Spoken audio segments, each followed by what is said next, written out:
Welcome back to another YouTube Tuesday. My name is Derek. Today I'm going to be going over a channel that might look familiar to you. He's been uploading videos for over 6 years now and has earned over 30,000 subscribers. So let me show you why his channel is definitely one you should be following. Let's get into the video.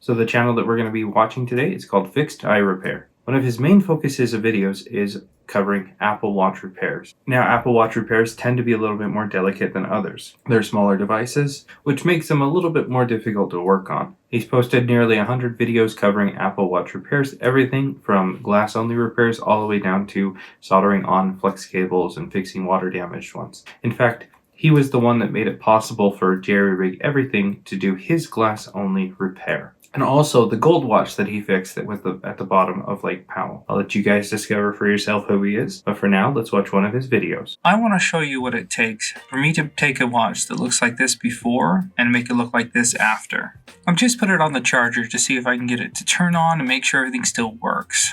It takes quite a bit of work to get a watch screen off successfully. Let me show you what it takes to get it there. This is a Series 6 44mm.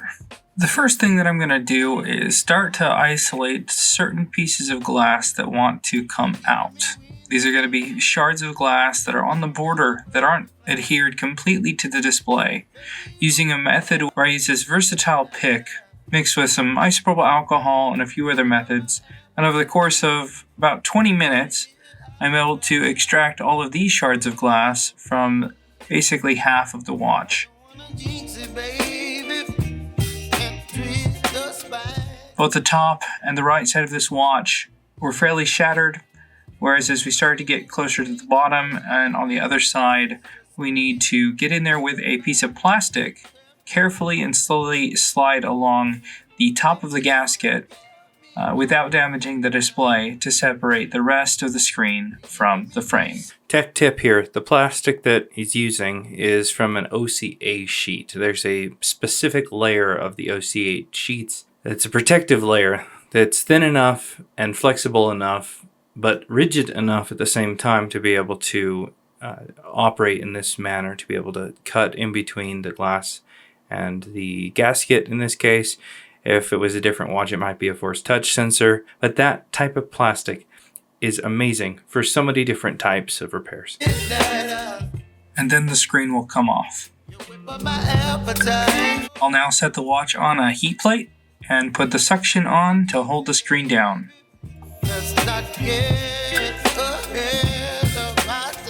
Now, using a little bit of isopropyl alcohol, I'll start to loosen the flex cables that are taped to the back of the display.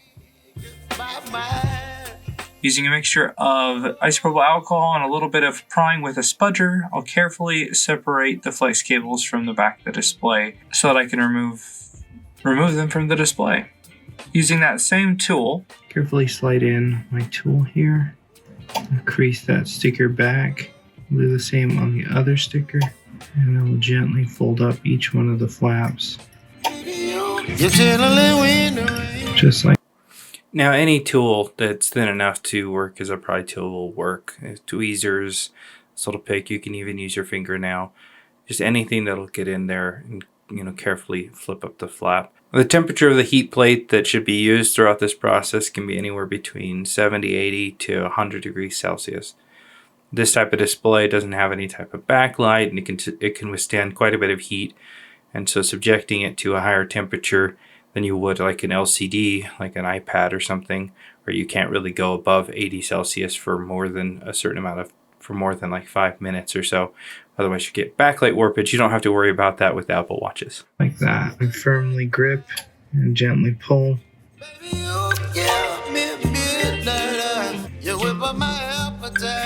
Don't leave me high and dry. Baby, you give me fire. You're channeling wind and rain. And there we have it. The screen successfully removed.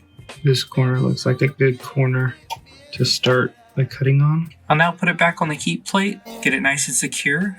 I'm going to take my cutting wire and carefully rest it up against the display there and start to slice using long strokes. I'm going to speed this up because this is quite a tedious process where that wire can easily slip into the layers of the digitizer and make the job a little bit harder. Using the correct amount of tension on both the pulling and receiving hand. Now, if you do damage the digitizer, he's got several videos showing how to replace the digitizer as well if it fails during this part. Cutting the display off the glass with the wire is, if you haven't done it before, it can be very daunting because the risk is high. Given that these displays can be expensive, the risks are high because of the potential value of the repair versus the cost of the glass. It's basically, you can almost negate the cost of the glass in this repair, making this repair fully labor, which means that it's a highly profitable repair. So if you're able to do it, it's a great service to be able to offer. I'm able to slice in between and remove that display. I'm going to carefully rub off any residual adhesive or residue. The adhesive kind of rolls away. Best to do this while the screen is still warm from the heat plate. And you want to make sure there's no shards, otherwise you'll scratch the digitizer. And then using some acetone with my clean room wipe, I'm going to polish up that screen. Now I'm going to take our new glass. I want to ensure that the glass has no dust, fingerprints, or anything like that on it. So I'll clean it and take our new OCA sheet and line that up with the glass. Most of the glass that MobileCentrics now sells has the OCA pre-installed, whether it's on the glass itself or on the digitizer, making it so that you don't have to do this next step. And carefully push that down. Now we can put it in our laminator and turn it on. Now if you don't have a laminator and autoclave, there are other ways to do this repair with Loka. That's liquid optical clear adhesive. It's messier. It's not as precise, not as professional, but it does get the job done, and he has plenty of videos showing exactly how to do that process as well. And turn it on. Now we can take it out and take a look and see if we've got any bubbles. And you can see right there are quite a few little bubbles. So we're going to take it over to our autoclave where we can stick it in. And for a few minutes here, I think I'm going to go with 3 minutes. We can let this debubble. Now that the 3 minutes are up, we can take it out and double check and make sure all of those bubbles are gone. And that looks good to me.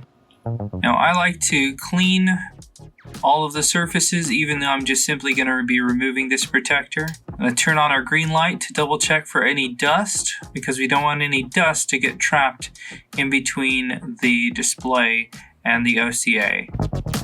Carefully peel back the protector for the OCA and reveal the sticky side that will receive the display. We'll line up the display as perfectly as we can. So one of the downsides to doing it this method, it's one of the only downsides, is that you get one shot to get the display lined up perfectly. As soon as the display goes down onto that OCA, it's going to stick, and it's stuck where it sticks. And so you have to do it perfectly. Whereas using Loka allows you to have mobility as the adhesive spreads across the display, allowing you to align it before it cures and during the beginning of the curing process, where you can refine its alignment with the perimeter of the glass. OCA doesn't allow for that, Loka does. But if you're taking your time, this is the better way, in my opinion. And gently set it in, and we'll gently set it inside the glass. We can now put it in the laminator so that we can remove as much bubbles and get that laminated to the glass. Got the vacuum set at as high as it'll vacuum. We've got it laminating for about 10 seconds, and let's check and see how well it did. And we can see plenty of bubbles under there, so let's put it over in the autoclave and remove those as well. This time I'm going to take the time from 3 minutes to, let's take it to 10 minutes, and we'll start up the machine. Now that the 10 minutes are over, let's double check that all of those bubbles are gone. And looks like all the bubbles are gone. Perfect. Now I'm going to go, and I like to do this with every single watch, is I'm going to clean up the border between the gasket and the frame. Over time, tons of junk tends to fall in between this area. I don't know if it's just dead skin cells or dirt, debris, whatever it is. It's somewhat gross and oddly satisfying to clean out, but I'm going to carefully see if I can remove all of it so we can have a nice area to adhere the screen to. The same thing happens on iPhones and iPads. Kinda gross and oddly satisfying as well for some of us. I'll follow this up with a nice cleaning with either some acetone or isopropyl alcohol with a cleaner wipe so we can prep that gasket to receive the new adhesive. As you can see here, it's nice and clean. We'll take our display, line up the connectors, carefully push the flex cables into their connectors, and once they're all the way in, we can close down the flaps. And we'll put back the stickers, and it looks like we need to charge up the watch to give it a full test. We'll let that charge up for a second. And here it's nice and charged, so let's go ahead and test it really. I just need to make sure the display looks good and that the touch still works all over the whole screen. So a quick and easy test to do that is to try to power it off real quick. And if you drag the power button slider without letting go all the way around the screen, you'll see that it follows me and doesn't lose track of my finger, so it's good to go. But yeah, now we just need to turn it off, and let's adhere the... If it doesn't touch everywhere, it could be that the connector isn't all the way in, or that you accidentally damaged the digitizer and it will need to be replaced, which means separating it again, removing the digitizer layer, and then installing a digitizer with glass and getting the whole touch to work once again. So that's one of the risks of doing this repair, is you could potentially damage the digitizer. You may not even notice it because it might be a small nick on the edge of the digitizer or the flex cable. So it is one of those things where you kind of have to get really precise, and there's shards that you're working with that can cause that damage. But yeah, overall, if you haven't noticed yet, this is me. Spoiler, this is my personal channel. And over the years, I've posted tons of videos on Apple Watches. If you've ever gotten to Apple Watch repair, you probably have seen one of my videos. If you're looking to replace one of the flex cables that's soldered, I show how to do it so that you don't mess it up, because so many people mess up this type of repair. In fact, that's one of the reasons why a lot of people don't do it, is because of how easy it is to mess up all of the different repairs that can go into Apple Watches. But once you understand the concepts and you're able to replicate it, you're able to do it.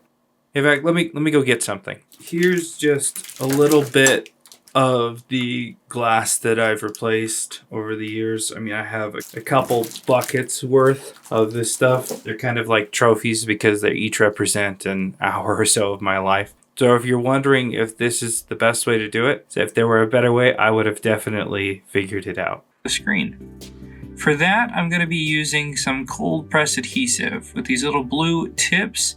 It refines the point to where I get a nice solid even bead of glue, or at least as even as I can get it, to ensure the most resistance for this watch against liquid. I can't guarantee any resistance now that this watch has been damaged, but as long as I apply the right amount of adhesive, I found that this tends to do the trick. Now that I've got it all the way around, we'll go ahead and line up the... I've tried dozens of adhesives, and cold press adhesive by far is the best. It still has some give to it, which means that the screen will still activate the force touch, so it's not rock hard, but it also has an immense grip, which means it's not going to pop up in a year or so. Whereas other adhesives that I've used in the past, although good for a short period of time, they do tend to pop and lift. The cold press, the clear one especially, it's the best that I've found for this repair. So if you're wondering what adhesive to use that one. Antennas there.